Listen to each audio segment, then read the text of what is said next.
En los silenciosos pasillos del palacio, un documento que durante mucho tiempo se creyó resuelto y sellado, resurgió silenciosamente, acarreando consecuencias que pocos dentro de esas paredes habían anticipado. Los informes sugieren que el rey Carlos quedó visiblemente conmocionado tras descubrir una cláusula específica incluida en el testamento de la reina Isabel II, una cláusula que inesperadamente vuelve a colocar al príncipe Harry en el centro de una nueva tormenta real. Cuidadosamente elaborada y con un tono engañosamente comedido, la cláusula es profundamente simbólica y pone en tela de juicio supuestos arraigados sobre la lealtad, el legado y la herencia. Lo que la difunta reina decidió formalizar en sus últimos años amenaza ahora con alterar permanentemente la dinámica familiar y reabrir heridas que muchos creían ya cerradas. El descubrimiento suscitó de inmediato una pregunta inquietante en los círculos reales.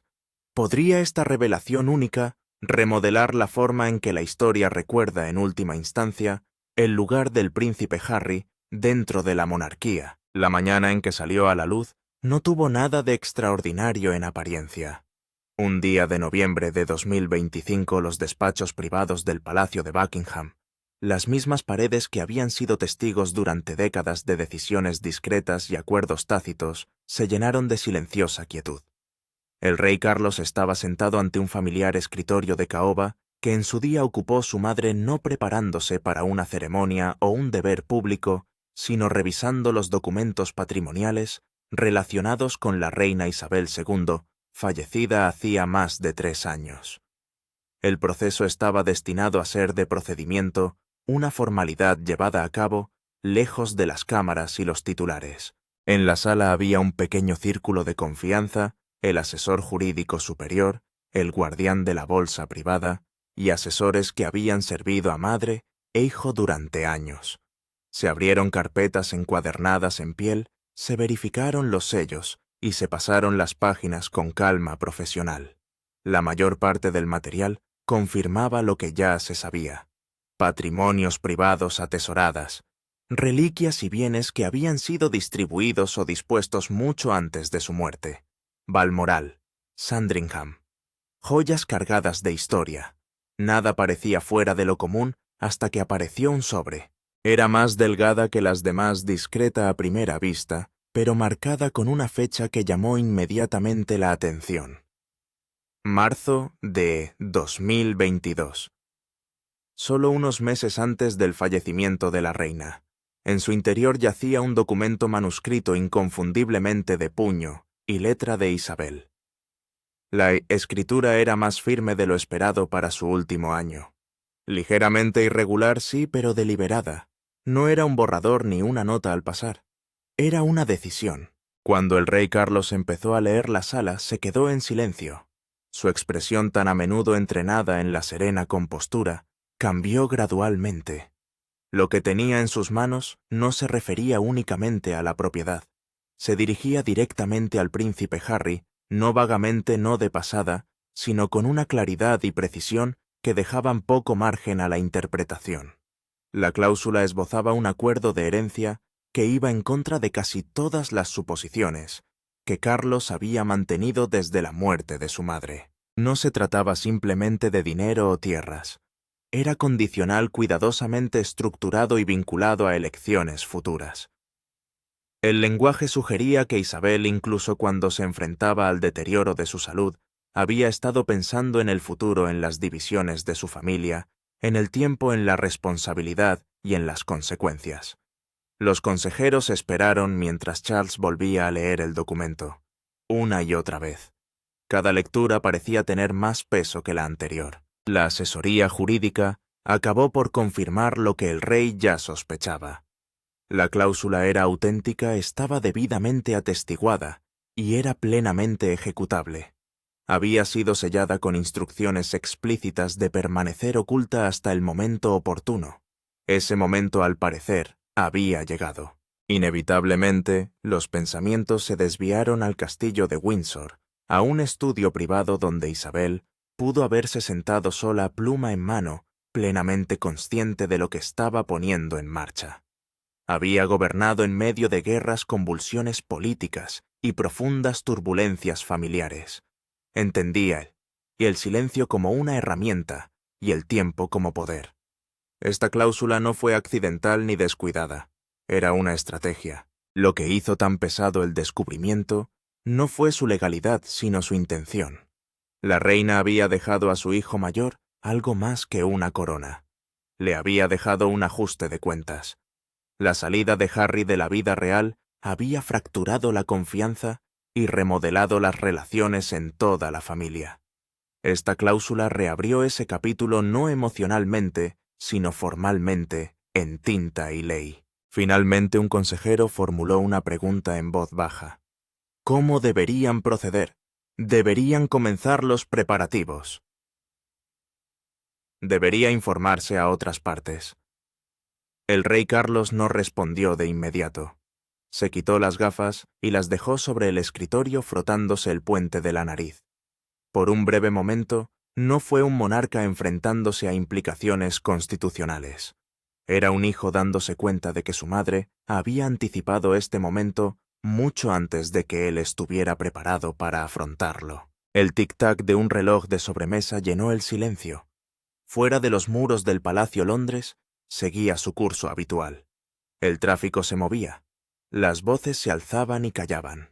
La vida ordinaria continuaba sin saber que en el Palacio de Buckingham se estaba tomando una decisión que podría cambiar el futuro de la Casa de Windsor. Isabel siempre había creído en la oportunidad. Al colocar la cláusula donde lo hizo, se aseguró de que Carlos la afrontara como rey, no como heredero. La corona ya pesada se sentía aún más pesada. Lo que siguiera resonaría mucho más allá de esa habitación. La cláusula ya no estaba oculta, ni tampoco sus consecuencias. Cuando se conoció el contenido de la última disposición de la reina, empezaron a circular por palacio ondas inesperadas que desestabilizaron suposiciones largamente mantenidas por los iniciados. Detrás de la serena dignidad de los últimos días de Isabel II, se escondía una decisión que pocos esperaban, una decisión escrita discretamente de su puño y letra, y sellada en su testamento. No tenía un tono dramático, pero su peso iba mucho más allá de las cifras y la formulación jurídica. El documento revelaba que la difunta monarca había dejado al príncipe Harry una importante herencia, y al parecer unos 20 millones de libras procedentes de su patrimonio privado, pero estructurada de una forma que hablaba menos de riqueza y más de pertenencia. Nunca se pretendió que fuera una simple transferencia de dinero. La reina dio forma a la cláusula con deliberado cuidado, plenamente consciente de las fracturas ya visibles en el seno de su familia y del incierto camino al que se enfrentaba la monarquía. El acceso a la herencia completa dependía de que Harry mantuviera una conexión activa y viva con el Reino Unido y la Commonwealth en general. La cláusula le obligaba a pasar al menos 90 días al año en suelo británico o en países de la Commonwealth dedicado a labores caritativas, humanitarias o comunitarias.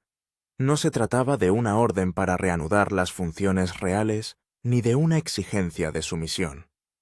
Era un recordatorio de que la distancia no tenía por qué significar desaparición. Lo más destacado fue el equilibrio que Elizabeth intentó alcanzar. Comprendía el deseo de independencia de Harry, pero también creía profundamente que las raíces eran importantes. Durante más de 70 años había servido a una familia global de naciones, y no estaba dispuesta a ver a su nieto alejarse por completo de ese mundo compartido. La condición no se planteó como un castigo, sino como un camino que permitía la libertad, al tiempo que preservaba la conexión con la historia, el servicio y el lugar. Su preocupación iba más allá del propio Harry. Reflejaba una creencia más amplia de que la identidad, una vez cortada por completo, deja tras de sí algo irreparable. En su acto final, Elizabeth no cerró una puerta. La dejó parcialmente abierta, confiando en que el tiempo, la responsabilidad y la elección determinarían si Harry volvería a cruzarla. Otra parte del testamento reservaba unos 5 millones de libras para Archie y Lilibet, destinados a su educación y crianza. Estos fondos debían ser supervisados por fideicomisarios aprobados conjuntamente por Harry y la monarca reinante, garantizando así cierta continuidad entre generaciones. Y lo que es más importante, la reina expresó claramente su deseo de que sus bisnietos pasaran un tiempo significativo en Gran Bretaña, a medida que crecieran. Escribió que nunca debían sentirse extraños a la tierra y a la familia de la que procedían. Adjunta a los documentos legales había una carta privada dirigida a Charles, escrita con la inconfundible voz de Elizabeth. En ella no negaba el dolor que se había acumulado en la familia, la ira, la decepción, la sensación de pérdida. Sin embargo, recordó a su hijo algo más sencillo y profundo. Harry seguía siendo su nieto. Sus hijos seguían siendo sus bisnietos, y no podía abandonar el mundo sin intentar por última vez que no se perdieran del todo para la familia. La carta no daba órdenes. En su lugar llevaba la tranquila esperanza de una madre que se acercaba al final de su vida. Habló de puentes quemados pero no irreparables, si ambas partes estaban dispuestas a reconstruirlos. La cláusula de sucesión, explicó, era su contribución a ese esfuerzo. Lo que Charles y Harry decidieran hacer con ella sería decisión suya, pero ella quería que dispusieran de los medios prácticos y emocionales para intentarlo. Los asesores jurídicos reales confirmaron posteriormente que la cláusula era hermética. La reina había consultado a expertos de confianza, asegurándose de que cada frase reflejara claramente sus intenciones y no pudiera ser fácilmente cuestionada. No se trataba de un lenguaje simbólico ni de una sugerencia abierta a la interpretación. Fue firme, meditada y profundamente personal. La suma era elevada pero cuidadosamente elegida. Isabel sabía que demasiado dinero podía crear resentimiento o alimentar acusaciones de favoritismo. 20 millones de libras eran suficientes para proporcionar estabilidad y oportunidades, pero no tanto como para desviar la atención del verdadero objetivo de la provisión. Nunca se trató de comprar lealtad. Se trataba de conexión de hilos familiares que ella se negaba a dejar que se rompieran por completo. Mientras Charles leía el documento, casi podía oír la voz de su madre firme y práctica, pero llena de silenciosa emoción. Ella sabía que le quedaba poco tiempo. Sabía que la responsabilidad de sanar la ruptura con Harry recaería sobre él, y así dejó atrás este último gesto, en parte herramienta, en parte carga y en parte súplica. Incluso muerta, la reina Isabel II seguía intentando mantener unida a su familia. ¿Qué cargas privadas soportaba la reina Isabel mientras se esforzaba por mantener unida a su familia, revelando una faceta de la monarca de la que pocos han sido testigos? La silenciosa salvaguarda de la reina. Pocas personas vieron alguna vez a la reina Isabel II como una mujer movida por las emociones. Sin embargo, bajo la tranquila rutina del deber, vivía una abuela que cargaba con las alegrías y las heridas de su familia a partes iguales. Mucho antes del escándalo público, había compartido una calidez única con el príncipe Harry. Desde su infancia en Windsor hasta su adolescencia aportó ligereza a estancias cargadas de tradición. Su humor la ablandaba, recordándole una época más libre, antes de que la corona exigiera moderación por encima de todo. Esa cercanía hizo que enero de 2020 fuera especialmente doloroso. Cuando Harry y Meghan anunciaron su decisión de alejarse de las obligaciones reales, la conmoción no vino de la elección en sí, sino de lo abrupta que fue. El palacio se vio obligado a reaccionar, no a prepararse. Para la reina, fue como si la dejaran fuera de una conversación que creía que debería haber empezado con ella. Aún así, sus más allegados se dieron cuenta de que la decepción nunca borraba la preocupación. Sus pensamientos seguían fijos en la seguridad, la estabilidad y el futuro de Harry. La tensión pública se agudizó en marzo de 2021 tras la emisión de la entrevista a Oprah desde California. Las acusaciones de racismo, las denuncias de negligencia y los dolorosos relatos de los problemas de salud mental de Meghan golpearon el corazón de la monarquía. Para Isabel, que ha encarnado la institución durante décadas, fue algo muy personal. Su respuesta fue breve y controlada, con la cuidadosa frase: «Los recuerdos pueden variar». En privado, sin embargo, la situación pesaba mucho. No solo era una reina que gestionaba una crisis, sino una abuela que veía cómo se estrechaban los lazos familiares. Lo que rara vez llegaba a los titulares era que la comunicación nunca terminaba del todo. Continuaron las llamadas telefónicas silenciosas, dispersas pero significativas. En esos momentos hablaba menos como soberana y más como familia, dejando claro que el amor no dependía del acuerdo. Desaprobaba los conflictos públicos y lamentaba cómo se desarrollaban las disputas, pero el vínculo en sí permanecía inquebrantable. A medida que su salud empeoraba a finales de 2021, la reina se volvía cada vez más reflexiva. Los años de servicio le habían enseñado a gestionar naciones, transiciones y cambios globales, pero las desavenencias en el seno de su propia familia seguían sin resolverse. La proximidad del jubileo de platino en 2022, las preguntas sobre la asistencia de Harry y la realidad de su mortalidad le dieron urgencia. Si la reconciliación no podía lograrse mediante conversaciones o ceremonias, actuaría en el único ámbito que aún estaba firmemente bajo su control, trabajando en estrecha colaboración con un asesor jurídico en el que confiaba profundamente a alguien que entendía tanto de derecho como de familia. Elizabeth redactó una disposición discreta en su testamento. Su propósito iba más allá del dinero. La seguridad financiera para Harry importaba, pero no era el núcleo de la decisión. Ella quería que sus hijos mantuvieran una conexión viva con Gran Bretaña, con la historia y con la familia en la que habían nacido. Y lo que es más importante, diseñó la cláusula de forma que exigiera la cooperación entre Harry y Carlos. Insistió discretamente en el diálogo, la negociación y la responsabilidad compartida.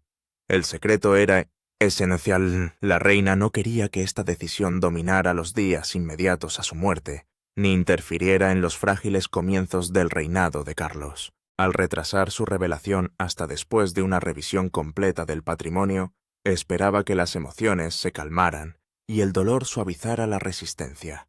Creía que el momento podría determinar si su última voluntad era rechazada o respetada. Adjunta a la cláusula había una carta personal que revelaba una vulnerabilidad poco común. Elizabeth reconoció su arrepentimiento admitiendo que había esperado demasiado para intervenir con más firmeza.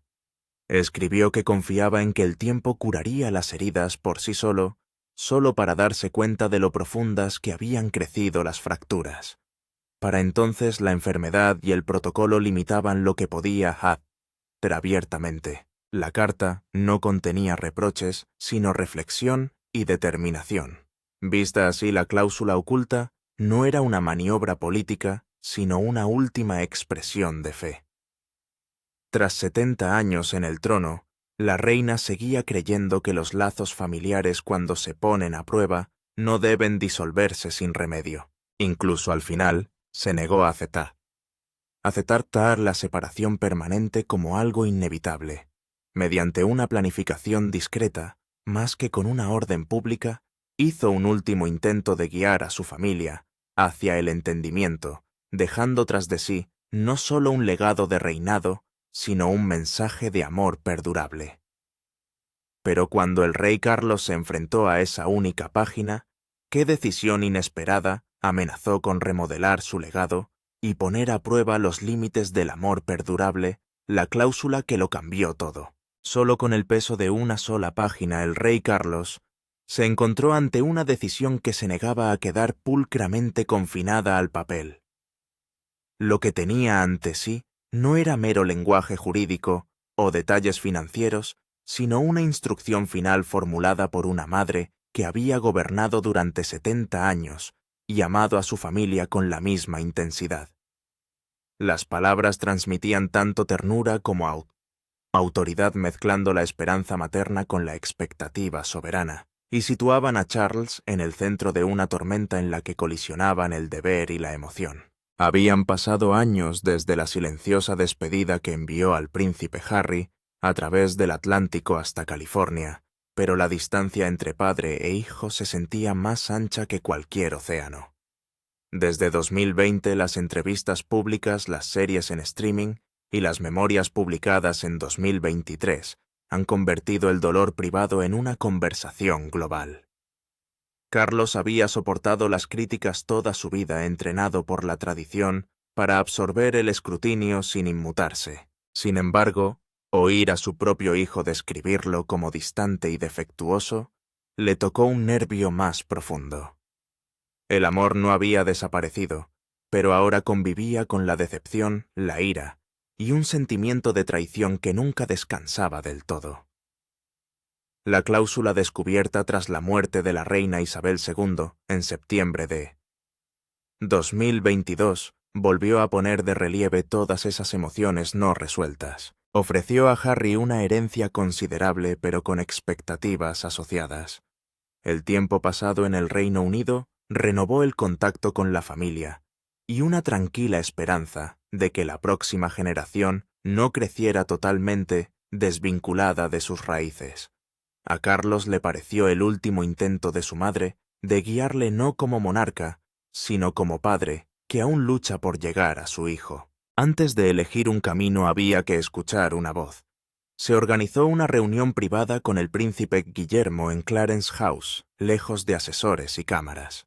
Guillermo llegó ya en guardia percibiendo la gravedad del momento. Mientras Charles explicaba la cláusula, la habitación se tensó.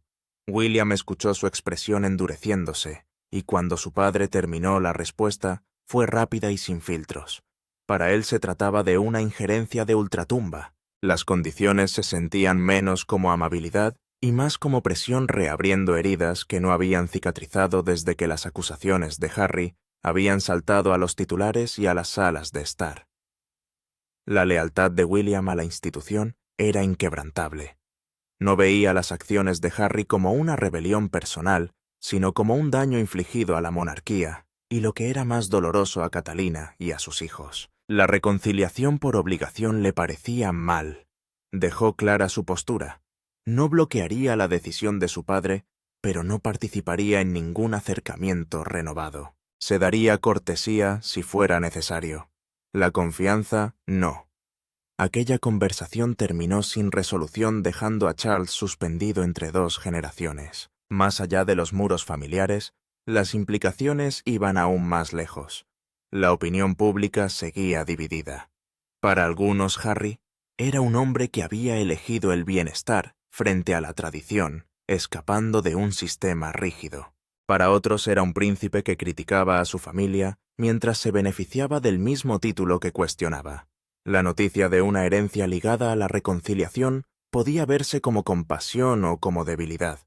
Los asesores no ofrecieron una respuesta única. Los que habían servido a la difunta reina instaron a respetar sus deseos, recordando a Carlos que la continuidad y la unidad familiar siempre habían sido fundamentales en su reinado. Las voces más jóvenes advertían de la óptica del precedente de un rey que parecía guiarse por un documento más que por la autoridad. Cada argumento tenía peso, pero ninguno aliviaba la carga. Hasta altas horas de la noche Carlos estaba sentado en su estudio, pensando no en las reacciones de la prensa o en estrategias, sino en una mujer que había sido madre y monarca. Ella le había corregido, desafiado y sostenido durante décadas. Esta cláusula se sintió como su último consejo ofrecido en voz baja, pidiéndole que eligiera el coraje en lugar de la cautela. La página no le decía qué clase de rey debía ser ni qué clase de padre recordaría la historia. Solo le recordaba que el liderazgo a veces exige riesgos y que el perdón, una vez ofrecido, no puede garantizar la paz. El descubrimiento no había resuelto nada. Simplemente había asegurado que la elección que se avecinaba definiría mucho más que una herencia. Daría forma al alma de un reinado. ¿Podría esta vida en California guardar secretos que redefinieran algo más que los titulares de los periódicos, tal vez incluso el legado mismo de un reinado real, el silencioso puente de la reina sobre la divisoria? Lejos de los pasillos de palacio y de los titulares británicos, la vida en California había adquirido un ritmo constante marcado por las cámaras, los contratos y una privacidad cuidadosamente guardada.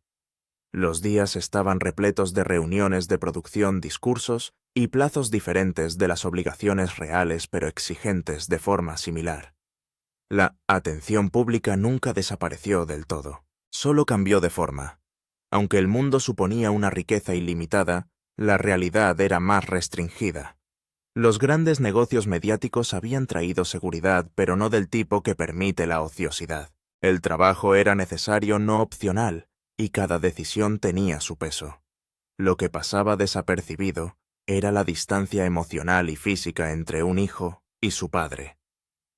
Las conversaciones eran escasas y breves, a menudo reducidas a las necesarias actualizaciones sobre los hijos o las obligaciones familiares formales. Incluso momentos que deberían haberles acercado como una grave enfermedad a principios de 2024 pasaron con cortesía más que con calidez.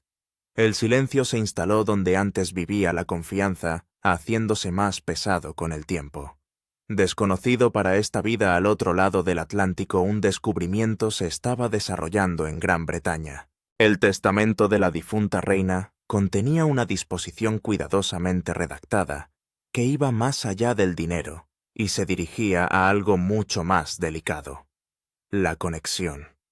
Conllevaba condiciones que no encajarían fácilmente con una vida reconstruida a miles de kilómetros de distancia. Las estancias regulares en el Reino Unido o en países de la Commonwealth, las expectativas de que los niños mantuvieran vínculos con su herencia, y disposiciones de supervisión aprobadas por el monarca reinante formaban parte del diseño.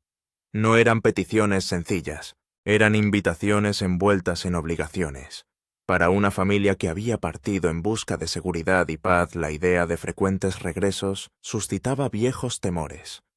La prensa británica antaño implacable seguía asomando en la memoria. Las experiencias pasadas de hostilidad y prejuicios habían dejado cicatrices, por lo que la idea de una exposición regular resultaba profundamente inquietante. Cualquier acuerdo requeriría conversaciones difíciles en casa, especialmente con una compañera cuya determinación de proteger a sus hijos y a sí misma había dado forma a su vida estadounidense. El equilibrio entre el matrimonio, la salud mental y el legado era frágil. Los niños estaban en el centro de todo. Criados en silencio, en gran parte protegidos del escrutinio público, su mundo había sido intencionadamente pequeño y con los pies en la tierra. La introducción de vínculos estructurados con una herencia lejana planteaba preguntas sin respuestas fáciles. ¿Quién definiría cómo serían esos lazos? ¿Cómo se harían cumplir? ¿Y qué sentirían algún día los hijos ante las decisiones tomadas en su nombre? Sin embargo, esa misma pregunta tenía otra cara. Si cortar toda una rama de la historia familiar podría ser algún día motivo de arrepentimiento. En el lenguaje jurídico se entrelazaba algo inequívocamente personal. La reina siempre había sido una presencia firme que ofrecía afecto sin condiciones, incluso cuando los demás se retiraban. Sus últimos meses no habían borrado ese vínculo. Al contrario, parecían reforzar su decisión de dejar una puerta abierta a un pasaje tranquilo que permitiera que la reconciliación creciera con el tiempo. La disposición no exigía perdón ni sumisión. Ofrecía estructura, paciencia y la posibilidad de un retorno en términos más suaves.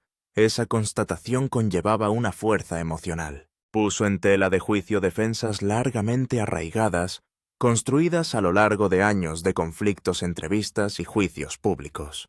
Era difícil ignorar la idea de que alguien había pensado en el futuro con esmero en nietos que crecían a océanos de distancia, en lazos familiares que sobrevivían más allá de las disputas personales. La gratitud chocaba con la sospecha. La esperanza se enredó con la ira. El amor resurgía junto a la culpa. Sea cual sea la decisión que se tome, una verdad es inevitable. Era más que una herencia. Era un mensaje. Preguntaba si la distancia debe significar siempre separación, si los hijos pueden heredar algo más que títulos o riquezas, y si los puentes una vez rotos aún pueden reconstruirse. La respuesta no llegaría rápidamente, pero la propia pregunta aseguraba que nada volvería a ser igual. ¿Qué secreto del testamento de la reina Isabel podría cambiarlo todo? ¿Y por qué la familia real se enfrenta de repente a un futuro que ninguno de ellos esperaba? La cláusula oculta que podría cambiar la historia real. En los silenciosos pasillos del Palacio de Buckingham, una cláusula secreta del testamento de la reina Isabel había surgido de repente proyectando una larga sombra sobre el futuro de la familia real. El rey Carlos, cargando con el peso del deber y del anhelo personal, se enfrentaba ahora a una delicada encrucijada. Esto era más que un asunto legal. Era una prueba de confianza, comprensión y de los frágiles lazos que se habían deshilachado durante años de distancia y conflicto. La cláusula prometía a Harry una herencia sustancial, pero venía acompañada de condiciones cuidadosamente elaboradas para reconducirlo hacia la familia y la responsabilidad. Los asesores de Carlos recomendaron un doble enfoque cauteloso. Una notificación legal formal describiría la herencia, sus requisitos y el proceso para reclamarla. Junto a ella, Charles enviaría una carta personal breve, comedida y sincera, en la que reconocía el descubrimiento de la provisión de su madre y expresaba un auténtico deseo de honrar sus intenciones. No era una súplica ni una exigencia. Era una puerta abierta, una frágil invitación a conversar, dejando el siguiente paso enteramente en manos de Harry. El reloj estaba en marcha. Los documentos legales especificaban un plazo de 90 días para que Harry respondiera. Aceptar desencadenaría una cadena de formalidades. Se nombrarían fideicomisarios, se establecerían marcos para supervisar el cumplimiento y se tomarían medidas para los fondos de sus hijos. Cada paso requería una interacción entre los representantes de Harry y el palacio, interacciones que habían sido escasas en los últimos años. El rechazo, por otra parte, prometía un resultado legal más sencillo, pero uno público mucho más complejo. Rechazar la herencia podría presentar a Harry como un hombre de principios pero desagradecido, o como un hijo poco dispuesto a cumplir los últimos deseos de su abuela. Los medios de comunicación analizarían cada matiz alimentando la especulación durante meses. Sin embargo, el camino más probable estaba en algún lugar en el medio. La negociación parecía inevitable. Los abogados de Harry podrían buscar ajustes acortando los requisitos anuales, repartiendo las obligaciones en varios años, u obteniendo más control sobre el fideicomiso de sus hijos.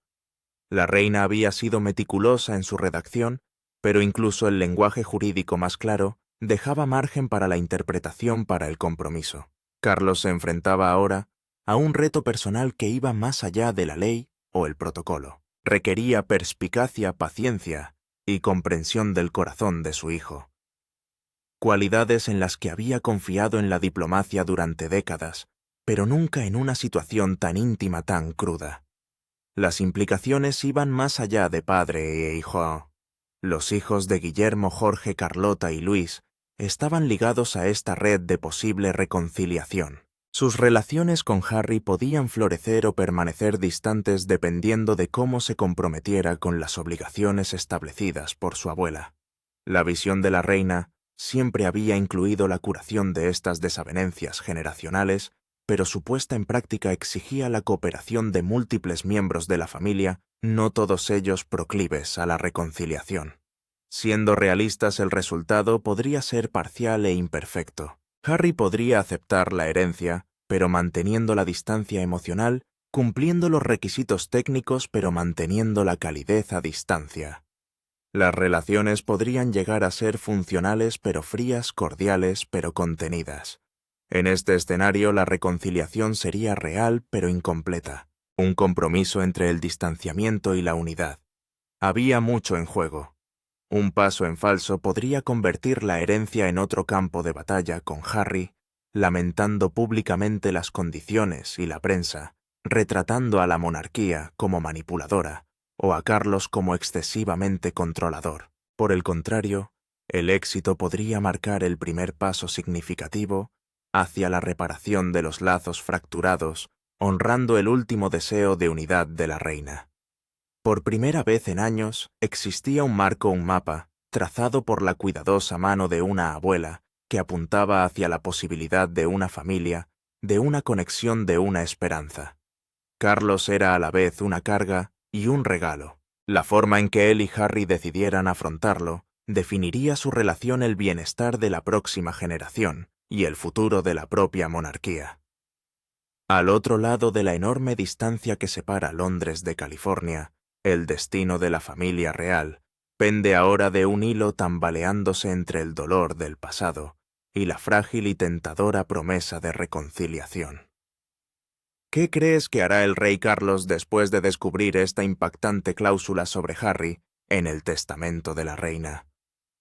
Nos gustaría conocer tu opinión. No olvides darle a me gusta y compartir.